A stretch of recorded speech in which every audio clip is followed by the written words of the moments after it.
नमस्कार, आप देख रहे हैं सुपर 50 एक्सप्रेस पर। मैं हूं आपके साथ सत्येंद्र भाटी। मैं हूं आपके साथ नमिता। चलिए शुरुआत करते हैं खबरों। जम्मू कश्मीर के बांदीपुरा के हाजिन इलाके में आर्मी की पेट्रोलिंग टीम पर आतंकी हमला, 3 जवान जख्मी। जम्मू में पुंछ में चक्कादा बाग और खारी करमारा में नियंत्रण रेखा पर पाकिस्तानी सैनिक द्वारा सीज फायर का उल्लंघन, पाकिस्तानी सेना ने दागे भारी मोर्टार, भारतीय सैनिकों ने दिया करारा जवाब।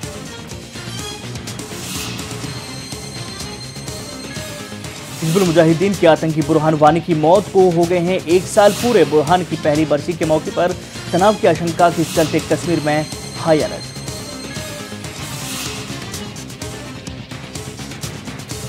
प्रशासन ने अमरनाथ यात्रा को भी एक दिन के लिए रोक दिया है। इसी के साथ ही पुलवामा जिले के बुरहान के गृहनगर त्राल में लगाया गया कर्फ्यू।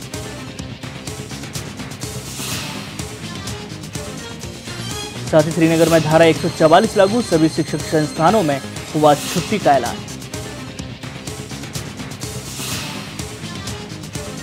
जम्मू कश्मीर पुलिस के आईजी मुनीर खान ने कहा कि अलगाववादी नेताओं की ओर से हंगामे की आशंका को देखते हुए सुरक्षा बढ़ा दी गई है। यासिन मलिक हिरासत में। कश्मीर में आतंकी संगठनों के बीच हिजबुल आतंकी बुरहान वानी के एनकाउंटर की बरसी को भुनाने में लगी है होड़। इन्हीं में से एक जाकिर मूसा भी है शामिल।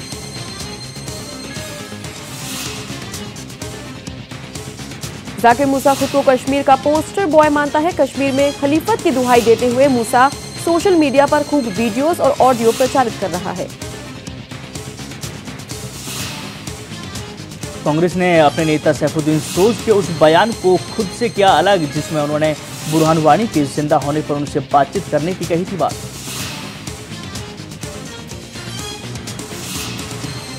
कांग्रेस प्रवक्ता आरपीएन सिंह ने कहा कि पार्टी का सोच की टिप्पणी से कोई लेना देना नहीं है। जो भी उन्होंने कहा वो पार्टी का बताया गया रुख नहीं है। पूर्व वित्त मंत्री पी चिदम्बरम ने कांग्रेस की मौजूदा स्थिति पर की चर्चा, कहा पार्टी के संगठन को नजरअंदाज करने की कीमत कांग्रेस को चुकानी पड़ी।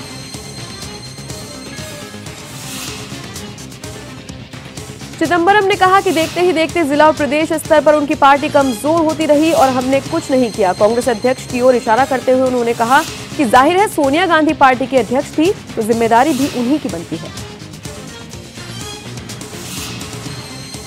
सिक्किम इलाके में भारत और चीन के बीच पिछले कुछ दिनों से चली आ रही तनातनी के बाद अब चीन नर्म पड़ता दिख रहा है। उपराष्ट्रपति पद के आगामी चुनाव की रणनीति तैयार करने के लिए जेडीयू सहित 18 विपक्षी पार्टियां 11 जुलाई को कर सकती हैं बैठक। संसद पुस्तकालय में कांग्रेस अध्यक्ष सोनिया गांधी की ओर से बुलाई गई है बैठक। कांग्रेस उपाध्यक्ष राहुल गांधी और अन्य विपक्षी पार्टियों के नेता करेंगे शिरकत।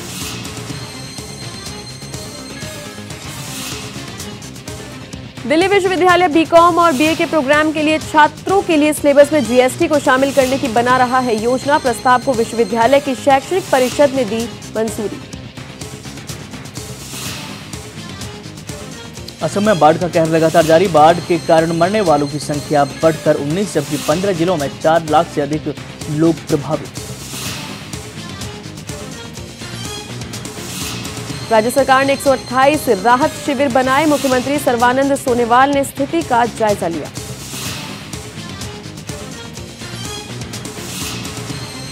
All India petroleum dealers association ने 12 जुलाई को देश भर में हड़ताल पर रहने का किया फैसला।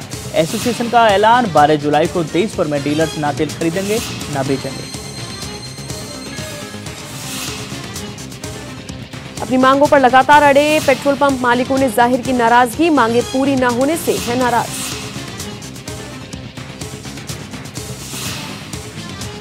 अमेरिकी राष्ट्रपति डोनाल्ड ट्रंप विदेश में बड़ी मुश्किल में फंसे। जर्मनी के हैम्बर्ग में आयोजित G20 में हिस्सा लेने पहुंचे ट्रंप को वहां ठहरने के लिए नहीं मिला होटल।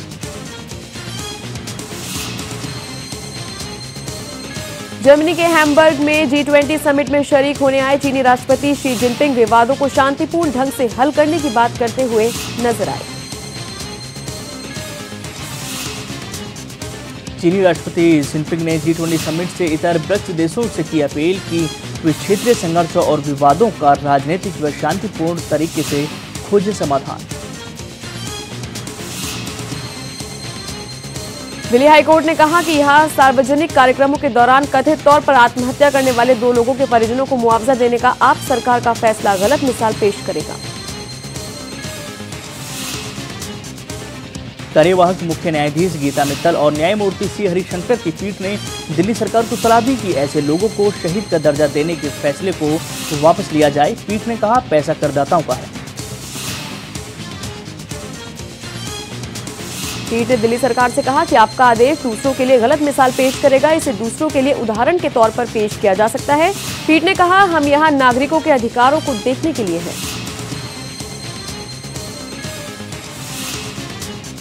हालांकि दिल्ली सरकार के अतिरिक्त स्थायी वकील संजय घोष ने अदालत को बताया कि आज तक उन्होंने मृतकों के किसी भी परिजन को मुआवजे की कोई राशि नहीं दी है। केंद्रीय प्रदूषण नियंत्रण बोर्ड ने हाल ही में एक रिपोर्ट जारी की, जिसमें गाजियाबाद को प्रदूषण के मामले में देश भर में पहला स्थान दिया गया है। लेकिन आखिर क्यों गाजियाबाद में इतना प्रदूषण है? क्या कारण है जिसके चलते गाजियाबाद देश भर में प्रदूषण के मामले में नंबर 1 बन गया है? गाजियाबाद एक ऐसा शहर है जो आमतौर पर इंडस्ट्री के लिए जाना जाता है। ऊंची ऊंची इमारतें यहाँ की पहचान बनती जा रही है। गाजियाबाद दिन प्रतिदिन तरक्की के नए मुकाम पर पहुंच रहा है।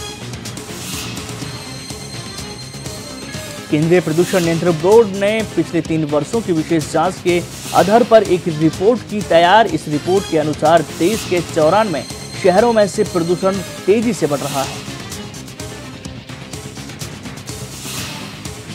गाजियाबाद के सबसे ज्यादा प्रदूषित होने का सबसे बड़ा कारण यहाँ का इंडस्ट्रियल इलाका है। गाजियाबाद में हजारों फैक्ट्रियां और चिमनियों से निकलने वाला धुआं प्रदूषण का सबसे बड़ा कारण।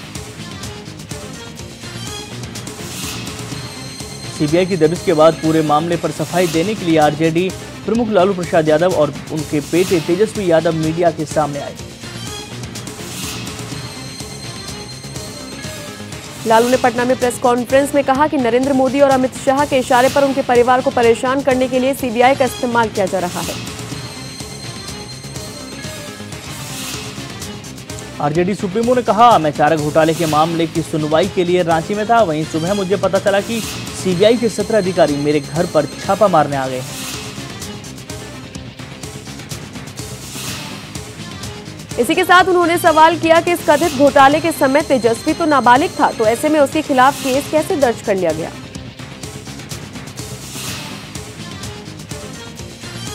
लालू यादव ने कहा कि मैं फांसी पर चढ़ जाऊंगा, लेकिन नरेंद्र मोदी और अमित शाह का घमंड चूर चूर कर दूंगा। पंजाब में एक बार फिर से ऑपरेशन ब्लू स्टार की यादें हुई तेज। अमृतसर के हरमिंदर साहिब में ऑपरेशन ब्लू स्टार की याद में बनाए जा रहे एक म्यूजियम में तस्वीरों को लेकर विवाद। यहां उन तमाम लोगों की तस्वीर लगाई गई हैं जो कि इस ऑपरेशन के दौरान मारे गए थे, लेकिन सबसे ज्यादा विवाद ऑपरेशन ब्लू स्टार के दौरान मारे गए जर्नैल सिंह भिंडरावाली की तस्वीर को लेकर हो रहा है।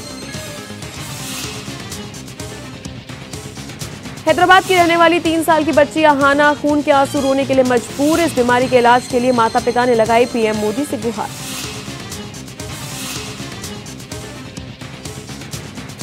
बॉलीवुड की सबसे क्यूट जोड़ी में से एक शाहिद और मीरा राजपूत की शादी को आज 2 साल हुए पूरे। दोनों मना रहे हैं अपनी दूसरी सालगिरह। मीरा शाहिद से 11 साल है छोटी।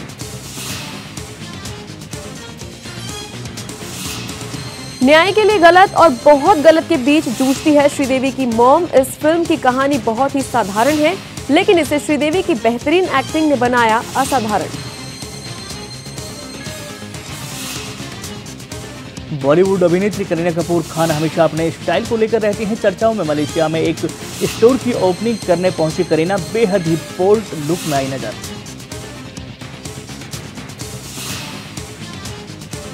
बॉलीवुड अभिनेत्री आयशा टाकिया फिल्म बोरीवली का ब्रूस ली से बड़े पर्दे पर कर रही हैं वापसी। अपने जीवन के अन्य पहलुओं का आनंद उठाने के लिए फिल्मों से लिया था ब्रेक।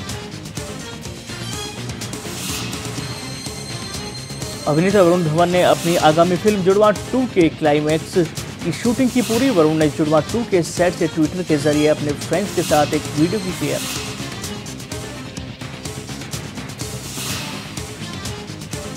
ABCD सीरीज की पिछली 2 फिल्मों में प्रभुदेवा को निर्देशित कर चुके दिग्गज कोरियोग्राफर और फिल्म निर्देशक रेमो डिसूजा इस सीरीज की तीसरी फिल्म का भी होंगे हिस्सा।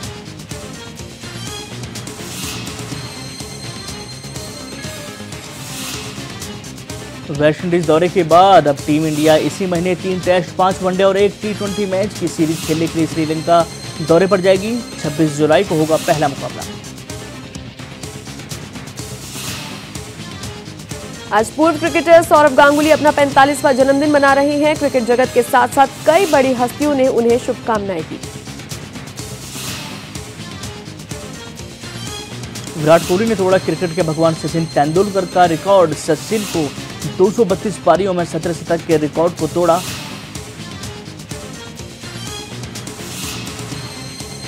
विराट ने महज 102 पारियों में 18 शतक जड़कर सचिन को पीछे छोड़ दिया। और इसी के साथ हमें दीजिए इजाजत। नमस्कार।